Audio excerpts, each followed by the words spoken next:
আপনারা এত বড় দল 5 জন এমপি যশোরে আপনারা কিছুই করলেন না কেন?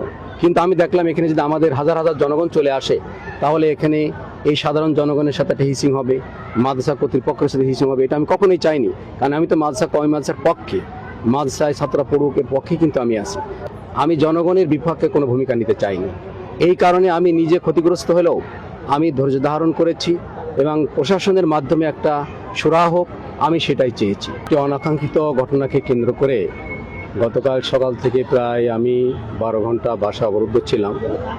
আমার বাসা কিছু শৃঙ্খল যুবক যারা ভাঙচুরও করেছে। আমার বাসার সামনে একটি মাদ্রাসা আছে, মাদ্রাসা তো শরিয়া, একটা মসজিদ আছে। এই মাদ্রাসা মসজিদ প্রতিষ্ঠার ক্ষেত্রে আমি অবদান রেখেছিলাম। মালিক কর্তৃপক্ষ সব কিছুই জানে। মাদ্রাসার বিভিন্নভাবে কালেকশন করে সহযোগিতা করা, মসজিদের এসি কিনে দেওয়া, সহযোগিতা করা, প্রতিষ্ঠা লগ্ন থেকে আমি ছিলাম। আমি সার্বিক সহযোগিতা করেছি, এলাকার সকল মানুষ সেটা জানে। কিন্তু গতকাল যখন আমি অবরুদ্ধ হয়ে গেছিলাম, যেহেতু আমি নির্বাচিত এমপি, আমি বাংলাদেশ জামাত ইসলামীর জেলা আমির, অসংখ্য মানুষ কিন্তু এখানে আসতে পারতো। আমার কাছে হাজার হাজার মোবাইল ছিল, ঋণ ছিল, কিন্তু আমি কাউকে এখানে আসার অনুমোদন দেয়নি। এই কারণে যে যারা আজকে যে জনগণকে ভিন্ন মেসেজ দিয়ে ভুল বুঝিয়ে এখানে আনা হয়েছে, আমি চাইনি তাদের সাথে আমাদের সাথে কোনো সংঘর্ষ হোক। তারা আমাদেরই ভোটার। পাঞ্জাবের জগতে একটি বিশ্বস্ত নাম শাবাব এথনিক ওয়্যার। এদেশেরই জনগণ, আমি জনগণের বিপক্ষে কোনো ভূমিকা নিতে চাইনি। এই কারণে আমি নিজে ক্ষতিগ্রস্ত হলেও আমি ধৈর্য ধারণ করেছি এবং প্রশাসনের মাধ্যমে একটা সুরাহা হোক, আমি সেটাই চেয়েছি।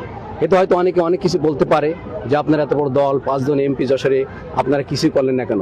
কিন্তু আমি দেখলাম এখানে যদি আমাদের হাজার হাজার জনগণ চলে আসে তাহলে এখানে এই সাধারণ জনগণের সাথে একটা হিসিং হবে, মাদ্রাসা কর্তৃপক্ষের সাথে হিসিং হবে। এটা আমি কখনোই চাইনি, কারণ আমি তো কওমি মাদ্রাসার পক্ষে, মাদ্রাসায় ছাত্ররা পড়ুকের পক্ষে কিন্তু আমি আছি। আর একটা বিষয় আমি বলতে চাই, গতকাল ঘটনায় আমাদের যশোরের মাননীয় মন্ত্রী অনিন্দ্য ইসলাম অমিত, তিনি আমার সাথে 2 বার কথা বলেছিলেন। প্রশাসনকে দিয়ে এবং তার কর্মীদেরকে দিয়েও এই অনাকাঙ্ক্ষিত ঘটনা বা যে মব সৃষ্টি করা হয়েছিল, আমার বাসা ভাঙচুর করা হয়েছিল, তাদের নেতৃবৃন্দকে দিয়ে পরিবেশটা শান্ত করার তিনি চেষ্টা করেছেন। এই জন্য আমি মাননীয় মন্ত্রীকেও ধন্যবাদ জানিয়েছি। আজকে মিটিংয়ে আমাদের মাননীয় জেলা প্রশাসক এবং মাননীয় পুলিশ সুপার, আমাদের জেলা পরিষদের প্রশাসক ছিলেন, বিএনপির জেলা সেক্রেটারি দিলার হোসেন খোকন ভাই, তারা যে প্রস্তাব দিয়েছেন আমরা সেটাই মেনে নিয়েছি। আমি সেখানে বলেছি যে আমার কোনো ভুল ত্রুটি যদি থাকে তার জন্য আমি দুঃখিত এবং আমি মর্মাহত। আমার মেয়েটা সাইকিয়াট্রিক রোগী, সেও যদি কিছু ঘটনা ঘটাই থাকে তাহলে তার জন্য আমি মর্মাহত এবং দুঃখিত। আমি জনগণ নিয়েই পলিটিক্স করি। আমি কওমি মাদ্রাসার জন্য সংসদে তাদেরও সরকারি সুযোগ সুবিধা তারা বাজেটে অন্তর্ভুক্ত করুক, সে বক্তব্য কিন্তু আমি দিয়েছি।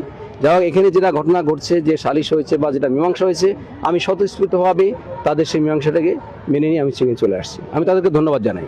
মামলার ব্যাপারে পুলিশ সুপার মহোদয় বলেছেন যে তারা এটা বিবেচনা করবেন, যেহেতু উভয় পক্ষের একটি হয়েছে, অভিযোগ হয়েছে, সেটা তারা সুরাহা করবেন, এটা আশ্বাস দিয়েছে। আপনি কি মামলা করবেন কিনা?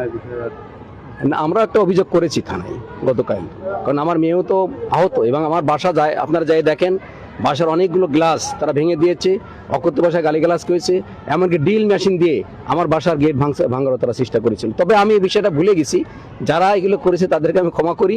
তারা হয়তো ভুল বোঝার কারণে তারা সেখানে গিয়েছে, তারা হয়তো আসলে প্রকৃতপক্ষে ঘটনাটা জানে না, আমি তাদেরকে ক্ষমা করি।